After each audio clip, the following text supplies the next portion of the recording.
special prosecutor is interested in these matters, we will be fully transparent with his investigation. Oh, Anything to add beyond that? The letter disclosing President Trump's true intentions comes as the president's lawyers are making the case to Mueller in meetings and memos that the president did not obstruct justice when he fired FBI Director Comey in May.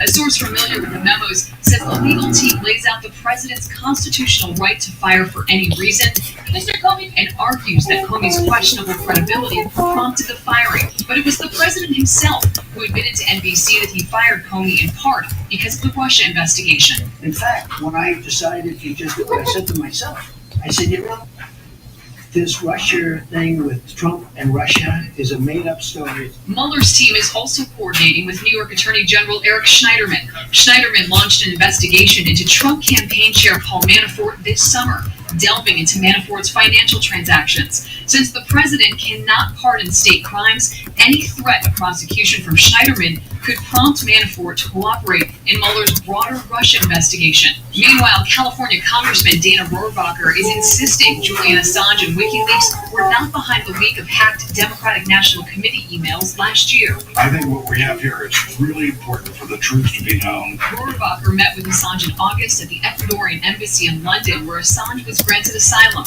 Sources say the Senate Intelligence Committee is now considering calling on Rohrabacher to talk about the meeting, while Rohrabacher is promising to brief the president on the details Assange disclosed. And I understand that a meeting with myself and the president is being arranged. So the purpose is to alert the American people to the truth. And the Russian-American lobbyist who was inside that June 2016 meeting at Trump Tower, which included Donald Trump Jr., Jared Kushner, Paul Manafort, and a Russian lawyer, among others, is telling his story. The Financial Times reports Rinat Akhmetjan testified before a grand jury Special Counsel Robert Mueller is using on August 11th. Don Jr. took the meeting when he was promised damaging information on Hillary Clinton.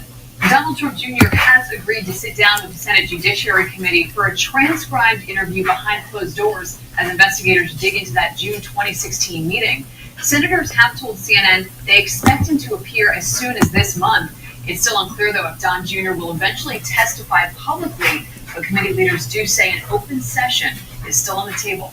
Jessica Schneider, CNN, Washington. All right, let's discuss this now with my panel. David Swerdlick is a CNN political commentator, and Julian Zelizer is a CNN political analyst and a historian. Good to see you both. All right, so David, you first, what is the possible significance of this letter? Why is it potentially so important or damaging?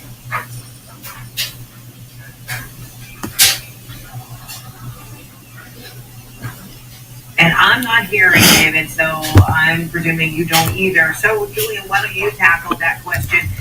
Is this potentially damaging, informative, what?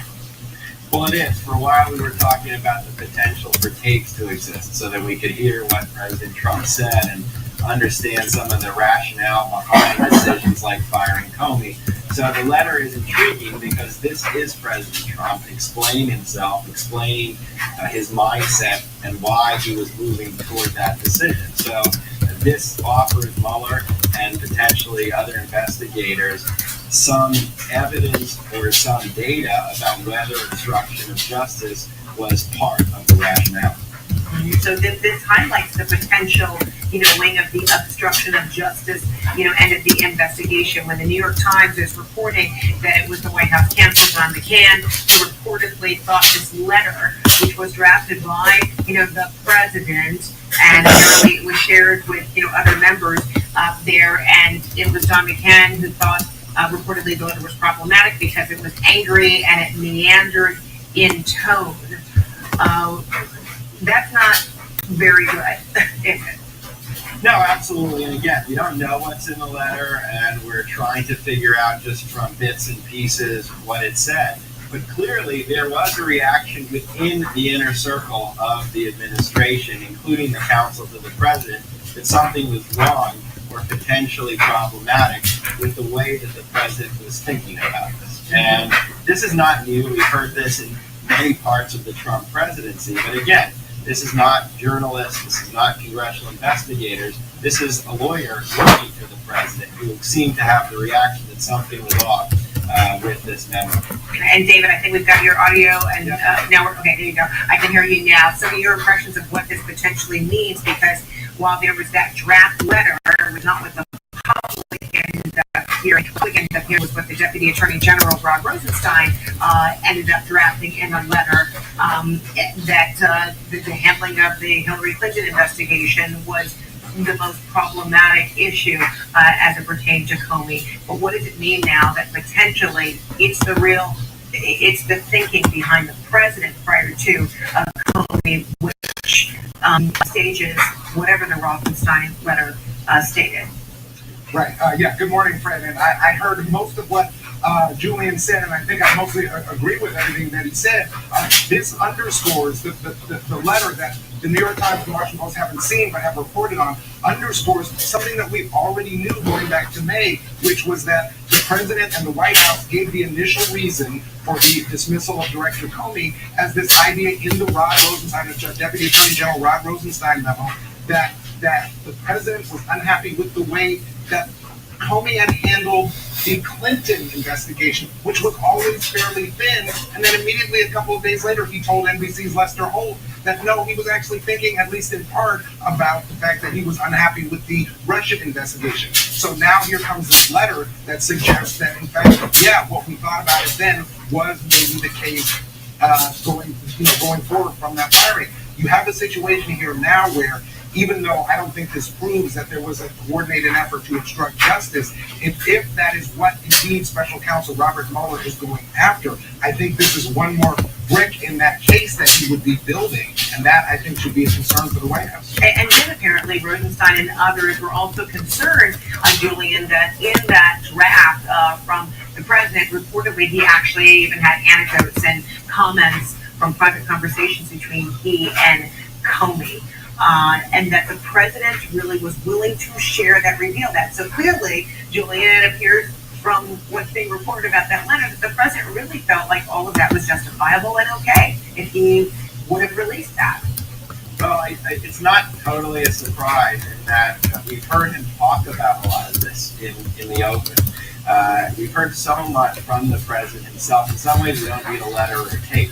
He's been very candid about what he was thinking. But it does display a kind of recklessness, I think, in terms of how this situation unfolded in May, which has certainly been a problem and opens him up in this investigation. It's not simply about collusion. It's not simply about the financial transactions. It's clear Mueller is also concerned about the way he handled the investigation after Comey was fired and before he was fired. All right, Julie and David, thank you so much for having me back. Appreciate it. Thank you. All right, still ahead, alarming video of a police officer out of Utah shoving a nurse out of the hospital and then arresting her. Okay. No, we're done. We're done. You're under arrest. We're done.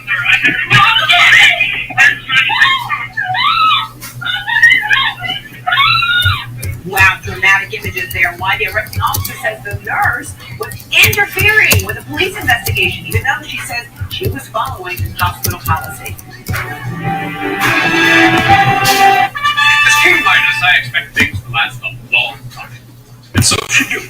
Midas has a lifetime guarantee on these parts. That's right. On things like struts, brakes, shocks, all kinds of automobile parts. Guaranteed for life. Does he turn everything to gold? Brakes. Not everything.